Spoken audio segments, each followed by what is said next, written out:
Ce cas s'est produit en Suède, mais la nouvelle s'est vite propagée dans la presse mondiale. Parce que le crime commis contre une femme enceinte de 7 mois était si atroce, beaucoup se demandèrent pourquoi. Les gens ont des opinions variées à ce sujet, y compris si cela est lié à l'assimilation des réfugiés et des immigrants dans la société suédoise.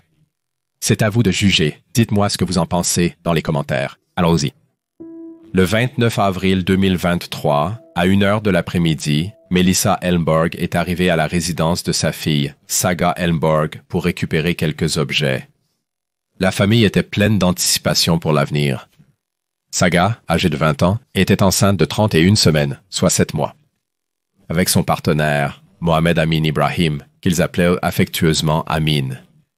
Le jeune couple était ensemble depuis l'automne 2021 et ils attendaient un garçon en bonne santé, en juin 2023. Saga était impatiente de devenir mère, partageant fréquemment ses photos de grossesse avec ses amis et sa famille.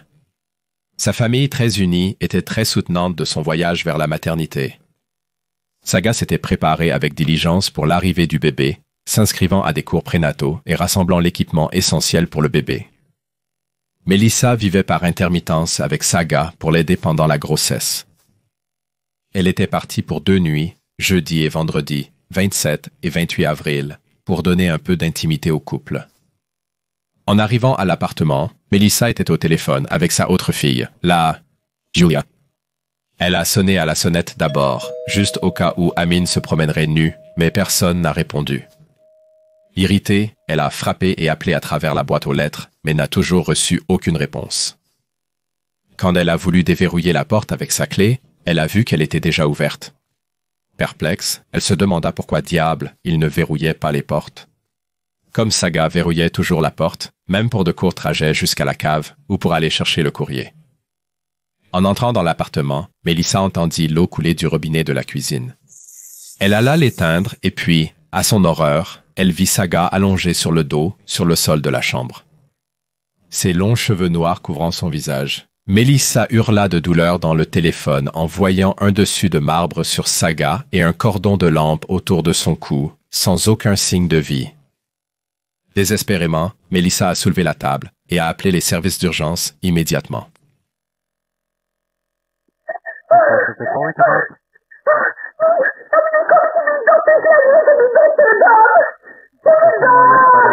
Vilken kommun ringer ni ifrån? Örebro. Vilken adress är ni på? Kungsgatan 36B. Är hon vaken? Nej, hon hade det här 3 timmar. Hon är helt stel. Hon låg med lampan. Hur gammal är hon? Ta det lugnt. 20.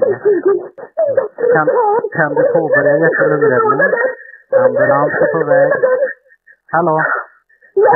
Kan du påbörja hjärt-lungräddning? Du måste...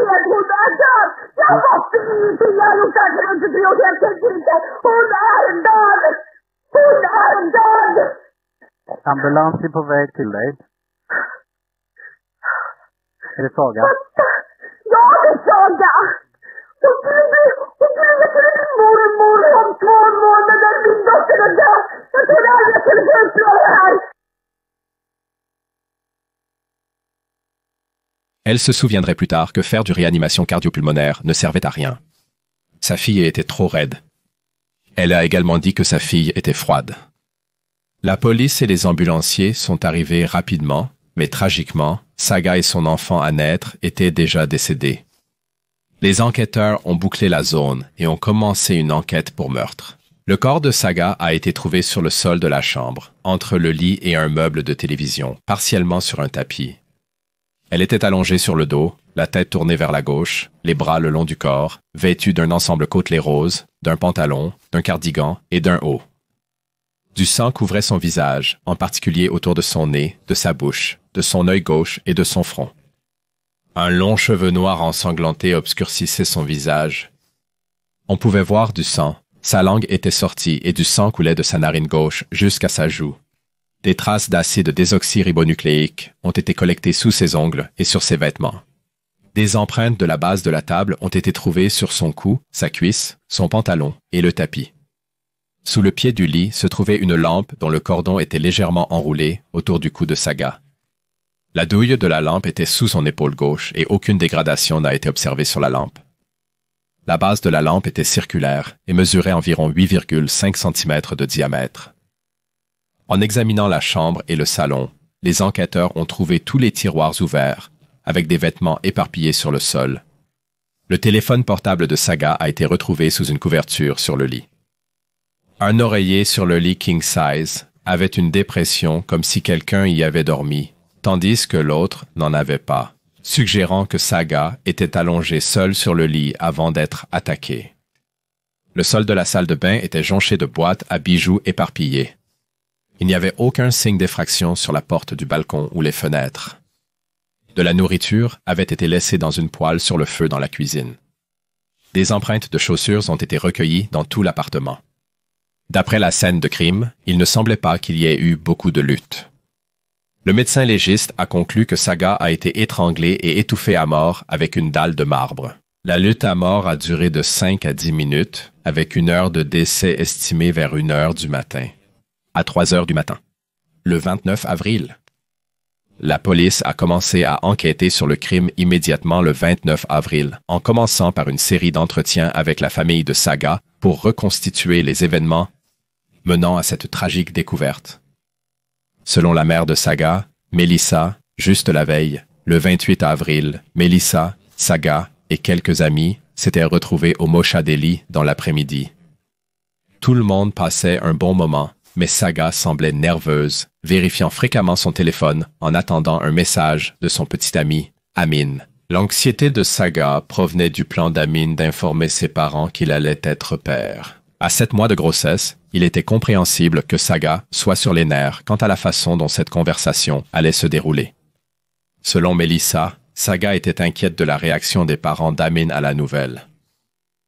Alors que sa mère et ses amis continuaient le dîner, Saga a décidé de retourner à son appartement vers 7h30 du soir. Bien que la famille de Saga soit au courant de sa relation avec Amin et de leur bébé à venir, la famille d'Amin n'avait aucune idée. Amin avait gardé sa relation avec Saga secrète de sa famille, qui était arrivée en Suède en tant que réfugié de Somalie alors qu'il n'était qu'un enfant. Ils étaient de fervents musulmans, tandis que Saga et sa famille étaient chrétiens. Amin pensait que sa famille désapprouverait sa relation avec Saga, surtout qu'elle était enceinte hors mariage. Il avait confié à Saga que sa famille pourrait l'ostraciser s'il connaissait la vérité. Des rumeurs circulaient selon lesquelles Amin voyait d'autres femmes alors qu'il était en couple avec Saga. Lorsque Saga a découvert qu'elle était enceinte, Amin a d'abord essayé de la persuader d'avoir un avortement, craignant les répercussions de sa famille. Saga, cependant, était déterminée à garder le bébé, disant qu'elle pourrait élever le bébé seule si nécessaire.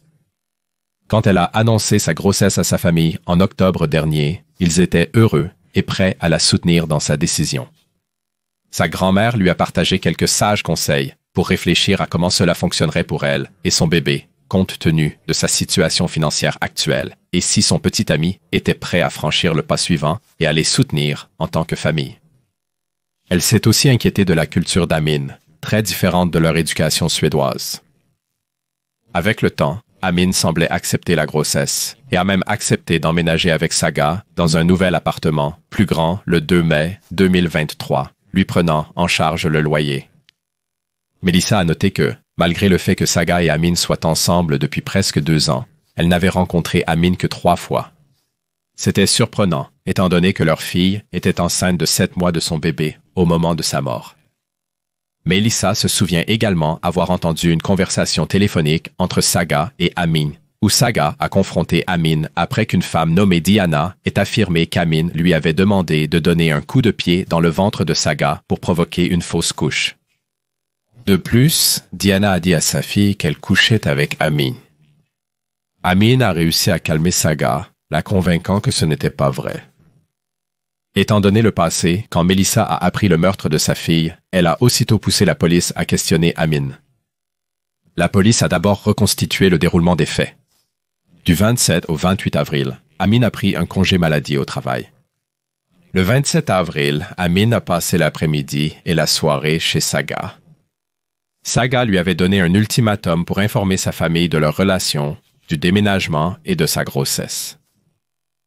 Le 28 avril, Saga s'est également déclaré malade au travail. Amin était censé parler de leur relation à sa famille ce jour-là à 10 heures du soir, lorsque sa mère rentrerait du travail. Amin devait ensuite venir informer Saga directement chez elle ce soir-là.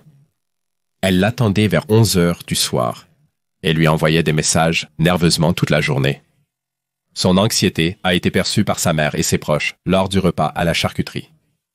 La police a découvert qu'entre 11h13 et 11h15 du soir, le 28 avril, Amin a écrit un message à Saga disant qu'il ne parlerait pas d'elle à ses parents et qu'ils ne vivraient pas ensemble parce qu'il ne pouvait pas perdre sa famille.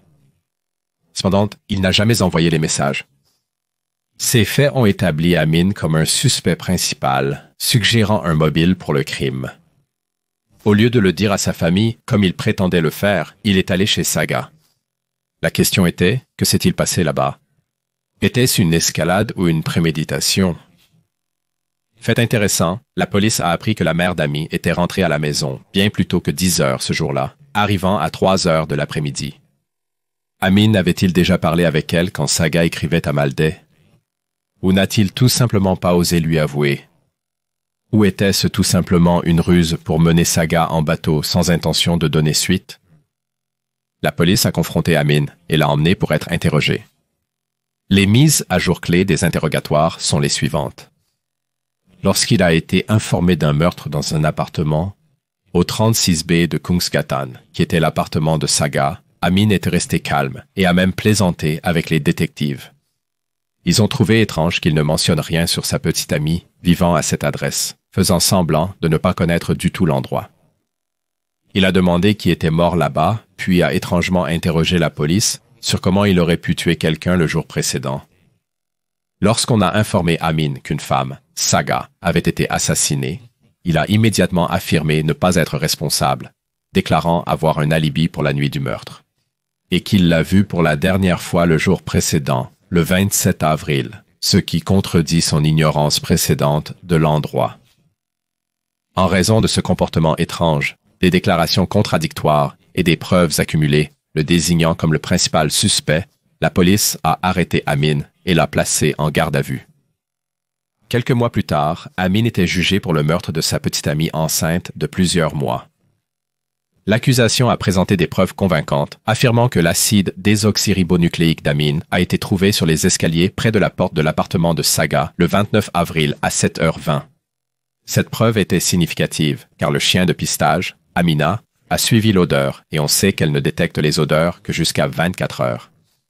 Cela suggère fortement qu'Amin était présent à l'appartement de Saga le 28, contredisant sa déclaration de ne pas y être. La défense s'est opposée à cette preuve, arguant que les tests ont été effectués à l'extérieur. Cependant, l'inspecteur Hannah Hogstrom a témoigné que le niveau de difficulté pour le chien restait le même, qu'il soit à l'intérieur ou à l'extérieur.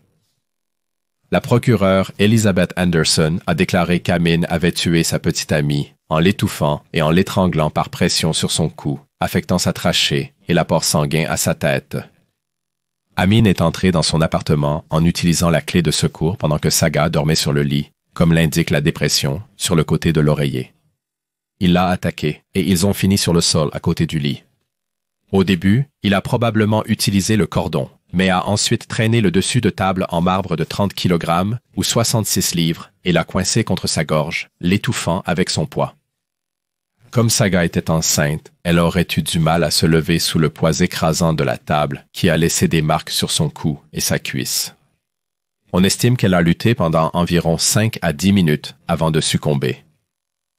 Amin a ensuite mis en scène la scène du crime, en sortant les tiroirs de la pièce et en éparpillant des bijoux sur le sol pour simuler un vol. Devant le tribunal, Amin a déclaré qu'un gang à la recherche de drogue aurait pu tuer Saga. Il a allégué qu'il avait reçu un sac contenant une grande somme d'argent et d'autres objets illégaux, et qu'il avait précédemment utilisé une partie du contenu, ce qui les aurait furieux. Confronté au gang, il les a dirigés vers l'appartement de Saga, mais il ne savait pas qu'il avait utilisé une partie du contenu. Il a affirmé que le gang devait avoir cambriolé l'appartement de Saga et l'avoir tué lorsqu'ils ont découvert que certains de leurs biens manquaient. Cependant, cette histoire contredisait les conclusions du tribunal de district. si Amin craignait les gangs, il ne vivrait pas ouvertement et librement dans sa propre résidence. Il n'y avait également aucun indice, acide désoxyribonucléique ou preuve médico-légale liant ces prétendus objets illégaux au crime. Et si une telle propriété existait, seul le tueur saurait exactement où la trouver. Amin a affirmé que Saga n'était pas au courant, alors pourquoi son lieu n'a-t-il pas été saccagé de façon crédible? Cette déclaration l'a desservi, prouvant que seul le tueur connaîtrait l'emplacement exact de la contrebande. Il semblait plus probable qu'Amin ait fabriqué l'histoire, car ses amis Samir Taleb et Abdi Abdi ont juré sous serment qu'ils ignoraient toute affiliation de gang d'Amin. L'acide désoxyribonucléique d'Amin a été trouvé sur les vêtements de Saga et sous ses ongles gauches. Amin a affirmé qu'ils avaient eu des rapports sexuels le 27 avril, expliquant la présence de son acide désoxyribonucléique en raison de leur rencontre passionnée dans tout l'appartement. Il a affirmé ne jamais avoir visité son appartement le 28.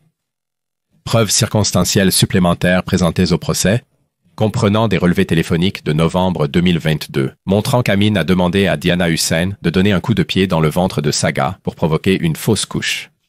Les relevés de téléphone portable d'Amin ont montré qu'il avait cherché sur Google si les coups de pied pouvaient tuer un fœtus. L'un des détails les plus révélateurs est venu de l'examen des messages textes échangés entre Saga et Amin le jour où elle a été assassinée.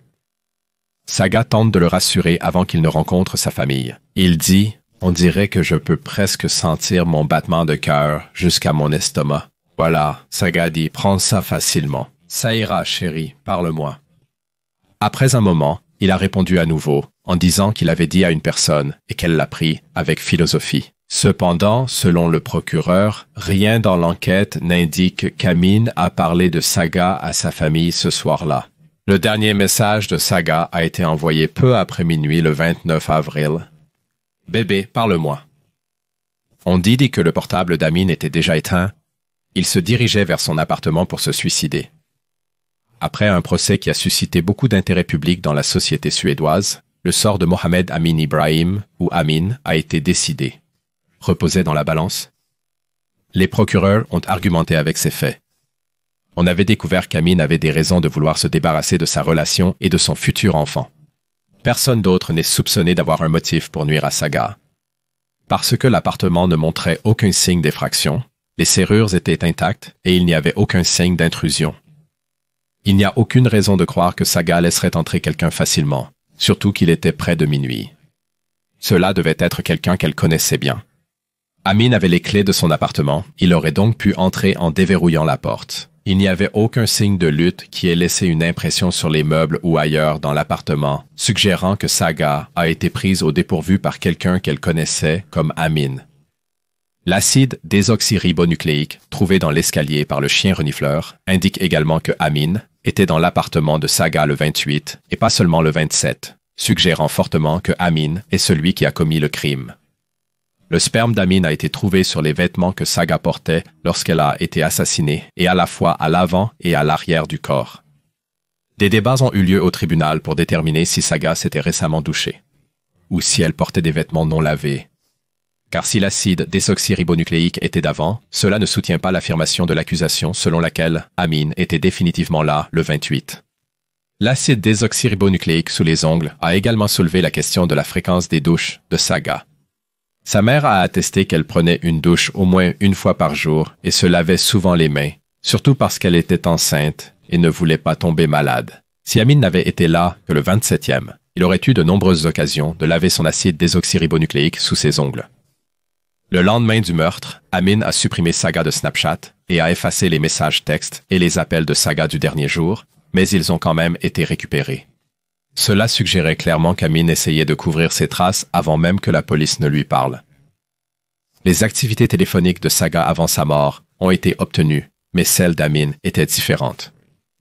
Le 28 avril à 20h, son téléphone portable s'est connecté à une tour de téléphonie près de son domicile et y est resté, ce qui est cohérent avec son retour et son séjour à la maison.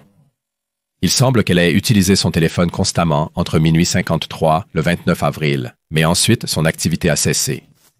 Avant cela, le téléphone de Saga a montré plusieurs tentatives pour contacter Amin et des interactions avec son ami Samir, essayant de le faire contacter Amin.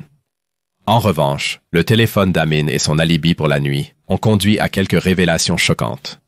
Amin a affirmé être assis dans une voiture avec son ami Amir qui était absorbé par un long appel téléphonique. Mais un examen détaillé a révélé une image très différente.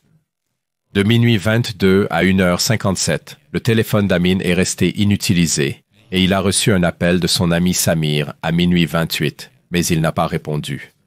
Saga avait chargé Samir de s'enquérir d'Amin.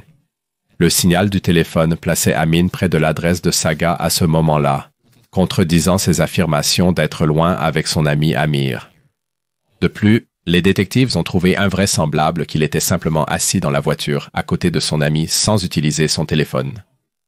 Le temps d'inactivité de son portable correspondait au trou dans son alibi, lui donnant l'opportunité de commettre le meurtre entre 0h28 et 3h30 du matin. De plus, les téléphones portables d'Amir et d'Amin ont mystérieusement été éteints précisément à 2h16 du matin, alors que le téléphone d'Amin avait encore 40% de charge restante.